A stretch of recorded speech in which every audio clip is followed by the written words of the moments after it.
Kasus kekerasan seksual pada anak masih terus terjadi di Indonesia. Di Malang, Jawa Timur, video penganiayaan seorang anak di bawah umur yang dilakukan teman-temannya viral di media sosial. Saat mengetahui anaknya menjadi korban penganiayaan dan pelecehan seksual, ibu korban pun melapor ke polisi.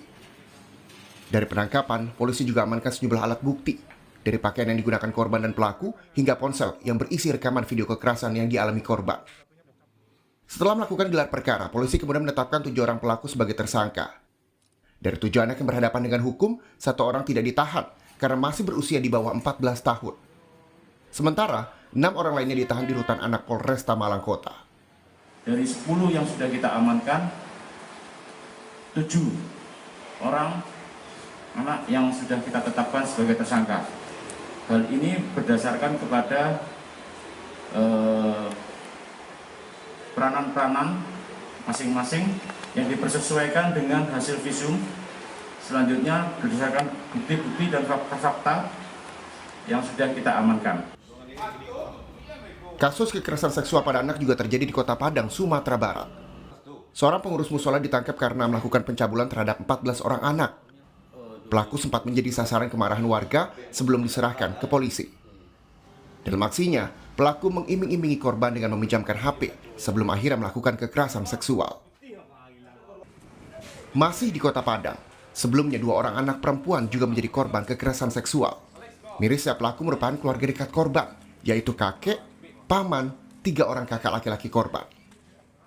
Kepolisian Kota Padang menyebut kasus kekerasan seksual terhadap anak meningkat hampir 100% selama tahun 2021. Hingga November ini, polisi sudah menerima 82 laporan kasus kekerasan pada anak, dan mayoritas dari kasus itu pelaku adalah keluarga dekat korban. Pelakunya orang-orang terdekat dari korban, bisa dari bapak kandungnya, kemudian ada kakeknya, kemudian ada pacar dari korban ini ada juga. Jadi rata-rata orang-orang terdekat dari korban. Itu juga ada bapak kandung sendiri pelaku ya? Ya, untuk bapak kandung ada beberapa yang kita tangani, dan di bulan ini ada 2 yang telah kita amankan, bapak kandung yang melakukan persetubuhan terhadap anak kandungnya. Kementerian Pemberdayaan Perempuan dan Dalam program Sapa Indonesia Pagi hari ini, Deputi Perlindungan Anak Kementerian Pemberdayaan Perempuan dan Perlindungan Anak, Nahar, mengatakan angka kekerasan anak di Indonesia tinggi, seperti eksploitasi anak dan perdagangan anak. Kita mencemaskan angka-angka, kami menyebutnya ini tetap tinggi gitu ya. Karena sebelum pandemi maupun setelah pandemi angkanya selalu stabil gitu ya. Hanya memang ada beberapa kategori kekerasan terhadap anak yang mengalami kenaikan drastis, misalnya dieksploitasi dan perdagangan anaknya. Dari Januari sampai sampai Oktober 2021 ada 11.149. Jadi ini angkanya tinggi.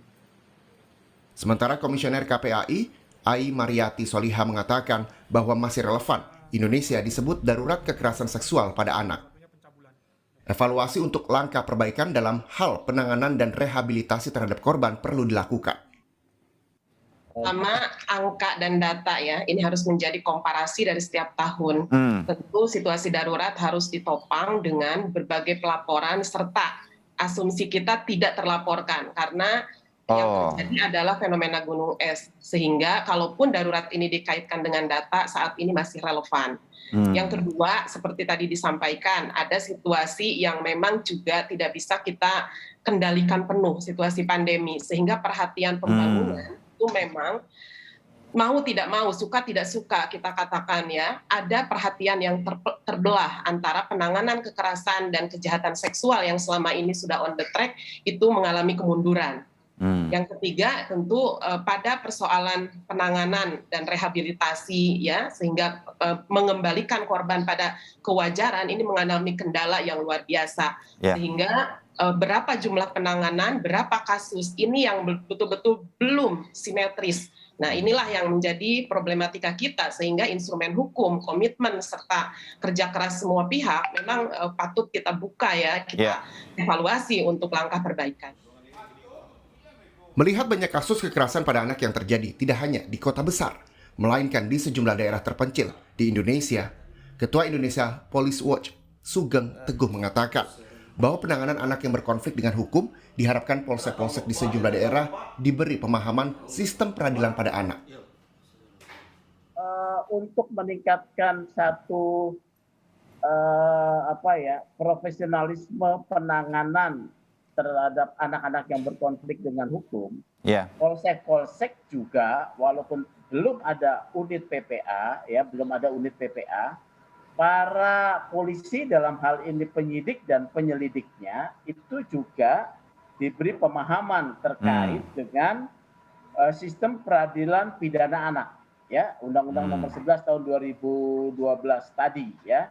Karena di dalam penanganan terkait anak berkonflik dengan hukum ada satu kekhususan, ya, ada di sana ada diversi, bagaimana penanganan terhadap anak itu menjauhkan anak dari perampasan haknya, ya. Kemudian bagaimana bisa memulihkan problem-problem pidana yang melibatkan anak ini secara restoratif, yang melibatkan banyak pihak. Nah, Kekerasan seksual tentulah merupakan masalah yang harus ditangani dengan serius, apalagi jika korban adalah anak-anak yang masih memiliki masa depan yang panjang. Tim Liputan, Kompas TV.